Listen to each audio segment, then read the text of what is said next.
ओम श्री गणेशाय नमः। ओम श्री गंगणपते नमः। ओम श्री गुरुदेवा नमः। आप सभी का हार्दिक अभिनंदन। आज एक इंटरेस्टिंग टॉपिक पे बात करने आए हैं जो कि सभी राशियों को अफेक्ट करेगा। वो है सन और सैटर्न का कंजंक्शन। सन सूर्य, सैटर्न छाया मार्तंड, ये दोनों एक साथ कल कल 16 फरवरी 2023 सन एंड सैटर्न दोनों, सूर्य और शनि दोनों एक्वेरियस पे रहेंगे। ये दोनों एक्वेरियस पे 3 डिग्री पर रहेंगे और ये दोनों के दोनों धनिष्ठा नक्षत्र जो कि मार्स का नक्षत्र है उसमें रहेंगे।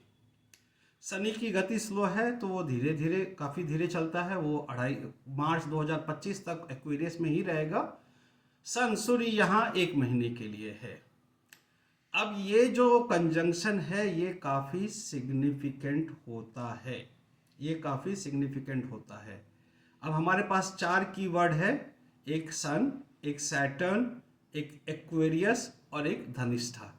सूर्य, शनि, कुंभ राशि, धनिष्ठा नक्षत्र और धनिष्ठा का लॉर्ड मार्स।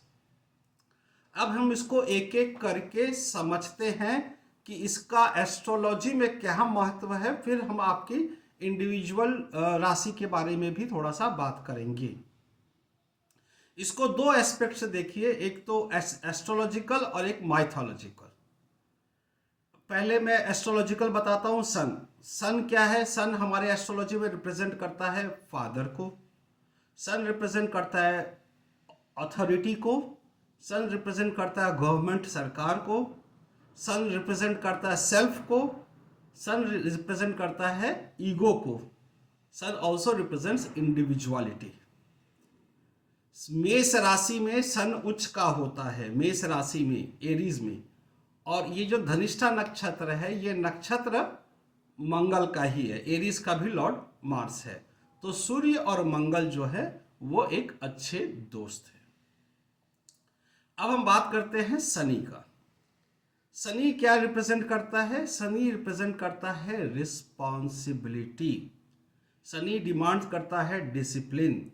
शनि डिमांड करता है हार्ड वर्क। शनि डिमांड करता है कि आप जूनियर मीनियल वर्कर को भी आप रेस्पेक्ट करें। तो ये हो गया शनि। अब शनि जो है वो तुला राशि में उच्च का होता है, जहाँ पे सन नीच का होता है। तो शनि और सूर्य का जो डिफरेंसेस है वो माइथोलॉजी के हिसाब से हम आपको समझाएंगे। एस्ट्रोलॉजिकली खाली इतना समझना है कि शनि और सैटर्न शनि और सूर्य आपस में दोस्त नहीं है, कंपेटेबल नहीं है। बात करते हैं कुंभ राशि की, एक्वेरियस राशि की। तो ये शनि की मूल त्रिकोण राशि है और कुंभ जो है एक घड़ा जैसा दिखने में होता है। ये इनोवेशन, टेक्नोलॉजी, ह्यूमैनिटेरिज्म को दिखाता है और कुंभ को राहु का भी घर माना जाता है। तो ये हो गया कुंभ राशि। तो अब क्या है कि सूर्य दुश्मन के घर में है, दुश्मन के घर में ने शनि के घर में है, लेकिन सूर्य दोस्त के नक्षत्र में है, मंगल के नक्षत्र में है। शनि की बात करें तो शनि जो है वो अपने मूल त्रिकोण राशि में है और दुश्मन के साथ है। सूर्य भी उसके दुश्मन है, मंगल भी दुश्मन है, मंगल के नक्षत्र में, दुश्मन के नक्षत्र में है। तो ये बहुत इंटरेस्टिंग है, इसको समझना है। अब बात करते हैं नक्षत्र की, धनिष्ठा नक्षत्र। धनिष्ठा जो नक्षत्र वो 23वां नक्षत्र है और इसका रूलिंग प्लैनेट मार्स है। और धनिष्ठा दिखाता है creativity, music, arts, social connections, community involvement. Community बहुत बड़ा कीवर्ड है यहाँ पे। एक्वेरियस भी कम्युनिटी को दिखाता है और सैटर्न मासेस को दिखाता है, सन अथॉरिटी को दिखाता है। अब इस कंजंक्शन का माइथोलॉजिकल एस्पेक्ट समझते हैं। सूर्य भगवान जो सूर्य लोक, उनका अपना लोक है सूर्य भगवान, सूर्य लोक। सूर्य लोक में सूर्य की वाइफ का नाम था संज्ञा। अब उसको तकलीफ थी, सी वॉज नॉट एबल, सूर्य का हीट नहीं कर पा रही थी टॉलरेट, तो उसने डिसाइड किया कि वो तप करने जाएगी, तपस्या करने जाएगी। तो उसने सूर्य भगवान को कुछ बताया नहीं और अपनी छाया, कोई कोई लोग कहते हैं कि मेड को रखा, कोई कोई लोग कहते हैं अपनी छाया को रखा, तो अपना डुप्लीकेट छाया, मार्तंड इसीलिए शनि को कहते हैं, उसको रख के चली गई। अब क्या हुआ कि समहाउ सूर्य और छाया का रिलेशन से सैटर्न का जन्म हुआ। अब जैसे ही सूर्य भगवान ने शनि को देखा तो उनको क्रोध आ गया, उनको नाराजगी हो गई। क्यों? क्योंकि देवलोक में सभी जो हैं, सभी गोरे चिट्टे दिखने में होते हैं, देवता के समान होते हैं। शनि भगवान का रंग जो था थोड़ा नीला था, थोड़ा डार्क कलर, डार्क कॉम्प्लेक्सन था। तो सूर्य भगवान बोले ये तो देवता हो ही नहीं सकता। चूंकि वो छाया मार्तंड था, छाया का पुत्र था, तो वो कॉम्प्लेक्सन डार्क हो गया। तो शनि ने, सूर्य भगवान जब नाराज हुए तो शनि ने तिरछी दृष्टि से, वही टेढ़ी दृष्टि कहा जाता है, सूर्य भगवान को देखा। तो सूर्य भगवान को पूरे शरीर में कोढ़ आ गया था। तब से यह माना जाता है कि सूर्य और शनि एक जगह एक साथ नहीं रह सकते। तो शनि को सूर्यलोक छोड़ना पड़ा था। उसकी माँ ऊपर नीचे करती थी, शनि को एक अंधेरे जगह में रखी थी जहाँ पे सूर्य की रोशनी नहीं आती थी। ये एक बहुत सिग्निफिकेंट है। तो इसको हम एस्ट्रोलॉजिकली ऐसे भी इंटरप्रेट करते हैं कि जिसके भी नेटल चार्ट में सूर्य और शनि एक साथ है, उसका अपने फादर से नहीं पटेगा, उसको अपने फादर से दूर ही रहना चाहिए। ऐसा हमारा इंटरप्रिटेशन होता है एस्ट्रोलॉजी में। अगेन डिपेंडिंग ऑन आपके लग्न से कौन सा हाउस है, उस पर भी डिपेंड करता है। अगर 10वां हाउस है तो आपका ऑफिस बॉस से नहीं पटेगा, बॉस से परेशानी होगी, ठीक है। तो ये हो गया सूर्य शनि का माइथोलॉजिकल स्टोरी। तो सूर्य जहाँ देवता है, शनि ना तो देवता है ना दानव है, वो बीच के रह जाते हैं। तो शनि का एक ही कंसेप्ट है भाई, डिले होगा लेकिन डिनायल नहीं होगा, राइट, ये कंसेप्ट होता है। अब हम लोग बात करते हैं ये जो युति हो रही है इसका इन जनरल क्या इफेक्ट आएगा दुनिया पे, लोगों पे, सभी का एक कंबाइंड जो है वो मैं बता रहा हूं। सबसे पहले ये समझना है कि ये कंजंक्शन जो है वो क्लैश लाएगा between personal recognition and need for the service for the collective. तो यहाँ क्या होता है कि समाज और इंडिविजुअल्स, इसमें जो है समाज के लिए गवर्नमेंट काम करती है और लोग इंडिविजुअल काम करते हैं। तो अथॉरिटी के साथ एक क्लैश, अगर आप ऑफिस में काम करते हैं तो बॉस के साथ, अगर आप क्या बोलते हैं, एक कंट्री दूसरे कंट्री को दबा के रखना चाहती है तो प्रॉब्लम आएगा। तो ये एक आएगा। तो इस टाइम में करना क्या चाहिए? इस टाइम में करना चाहिए, सबसे इंपॉर्टेंट सभी राशि वालों के लिए है कि लाइफ को अभी एक महीना फुल्ली डिसिप्लिन लीड करें। अगर आप डिसिप्लिन रहेंगे तो सैटर्न का बैड इफेक्ट्स नहीं आएगा, नेगेटिव इफेक्ट्स नहीं आएगा। और आप मेंटली प्रिपेयर्ड रहिए कि काम जब आप करिएगा तो उसमें डिले होगा, उसमें रेस्ट्रिक्शंस आएंगे, उसमें लिमिटेशंस आएंगे और ये सब का आएगा इश्यूज। लेकिन अल्टीमेटली पोटेंशियल है ग्रोथ और मैच्योरिटी का।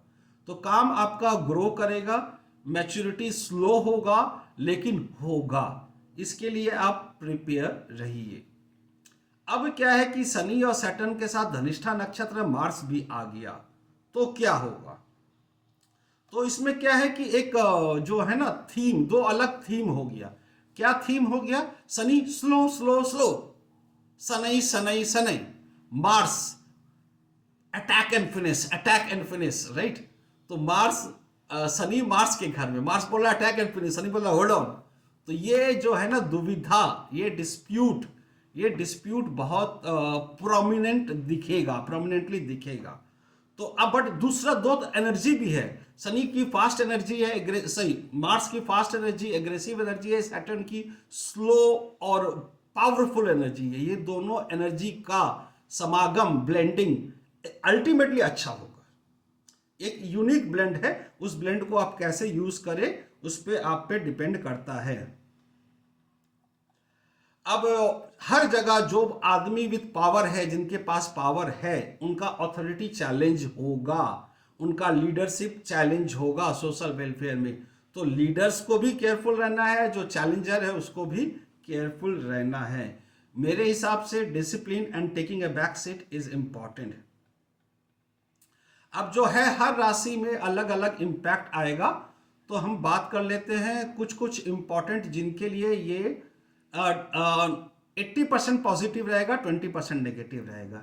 80% पॉजिटिव रहेगा, 20% नेगेटिव रहेगा। वो है राशि एरीज राशि, मेष राशि। मेष राशि के 11वें घर में हो रहा है, ये तो लाभ के घर में हो रहा है। सो लाभ के घर में शनि बैठा है, और अगर आपके नेटल चार्ट में राहु 11वें घर में नहीं है तब तो कोई चिंता की बात नहीं है। आपको गेन तो 100% है, नेटवर्किंग से फायदा है, भले ही स्लो होगा, डिले होगा, लेकिन इस साल आपके जिंदगी में बहुत भयंकर पॉजिटिव चेंज आने वाले हैं, और ये एक महीना में उसका आपको ट्रेलर दिख जाएगा कि क्या होने वाला है। तो एरीज राशि आप तैयार रहें, आपके लिए अच्छा है। अगर आपका सैटर्न रिटर्न हो रहा है, मीन्स नेटल चार्ट में भी आपका शनि बैठा है 11वें घर में, तो आपके लिए तो सोने पे सुहागा है। It's a time for transformation, time for may be दूसरे देश में जाने का, नए घर में जाने का, प्रमोशन पाने का, गेन गेन एंड गेन। तो और नेटवर्किंग से फायदा। सो कीप डूइंग नेटवर्किंग जो है अपना करते रहें। एरीज राशि के बारे में। दूसरा हम लोग बात कर रहे हैं वर्गों की, कन्या राशि की। कन्या 6, 7, 8, 9, 10, 11, हाँ, कन्या के 6th हाउस में हो रहा है। तो 6th हाउस जो है वो रोग रिपू को भी बताता है कि नहीं। तो हेल्थ, आपके दुश्मनी और फाइनेंस, रिंग, ये तीनों चीज को दर्शाता है। But at the same time सेवा और जॉब वो भी 6th हाउस से आता है। तो आपके 6th हाउस में सन सैटर्न का होना, और अगर आप किसी मल्टीनेशनल कंपनी में जॉब कर रहे हैं, क्योंकि 6-12 का एक्सिस है, 12th is foreign country, foreign country में रह रहे हैं या मल्टीनेशनल कंपनी में काम कर रहे हैं या बीपीओ में काम कर रहे हैं, तो आपको ये टाइम केयरफुल रहना है, थोड़ा सा धीरज धरे, और आपको भी काफी फायदे होंगे। अथॉरिटी से आपको फायदा होगा, हार्ड वर्क से फायदा होगा, डिसिप्लिन से फायदा होगा।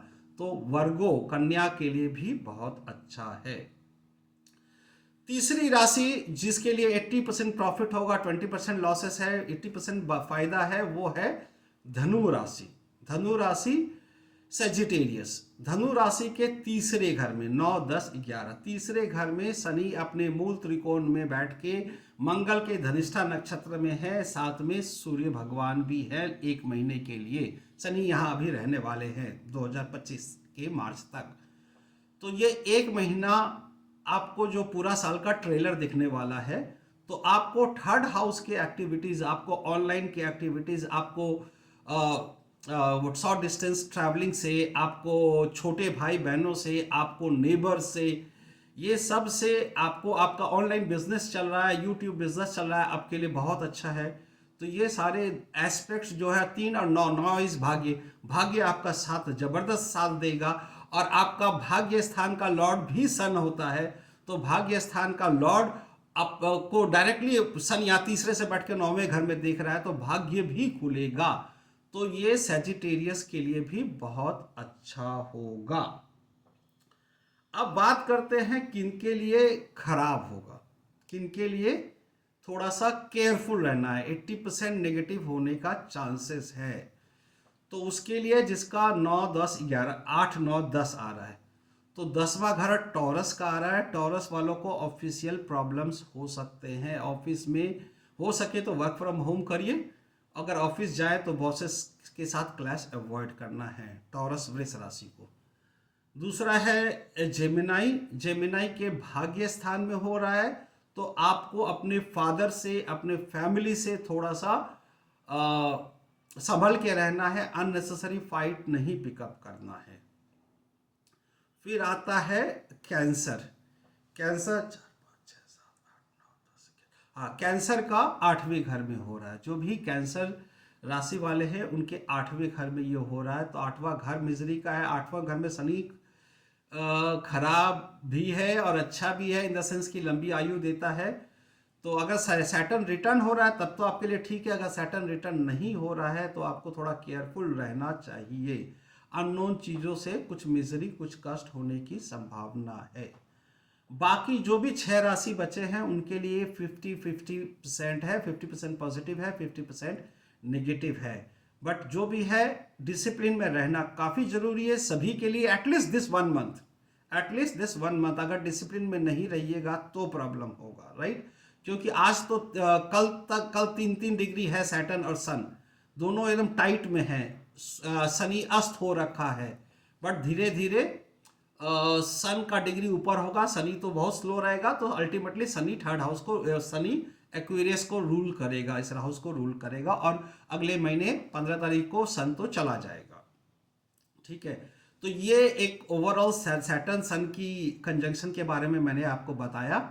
और अभी कल मैं आपको वीनस और जुपिटर, दैत्य गुरु और देव गुरु जब दोनों एक साथ होंगे तो क्या होगा, उसका कैसे आपको फायदा उठाना है। क्योंकि उसमें क्या होता है कि जुपिटर में माने गुरु के घर में दैत्य माने वीनस एग्जॉल्टेड होता है। तो उच्च का वीनस और स्वराशि जुपिटर दोनों का समागम कैसा रहेगा उसके बारे में नेक्स्ट वीडियो में बात करेंगे। और ये एक हमारे एक हैदराबाद से बहुत जानकार एस्ट्रोलॉजी के जानकार का रिक्वेस्ट था कि जो फरवरी में हो रहा है ये ग्रहों की, उसके बारे में वीडियो बनाएं। तो उनके रिक्वेस्ट से मैंने ये वीडियो बनाया है। आप सभी का बहुत बहुत धन्यवाद, थैंक यू वेरी मच। और आपको कोई भी क्वेश्चंस रहता है तो मैं ज़रूर आंसर देता हूँ कमेंट्स में। तो डोंट हेजिटेट, मेरे को आंसर देने में हो सकता है 24 घंटा लेट हो, लेकिन मैं आंसर ज़रूर देता हूँ। सो डू कीप आस्किंग, मेरे से जो हो सकता है मैं ज़रूर करूँगा। Thank you very much, have a blessed day, thank you.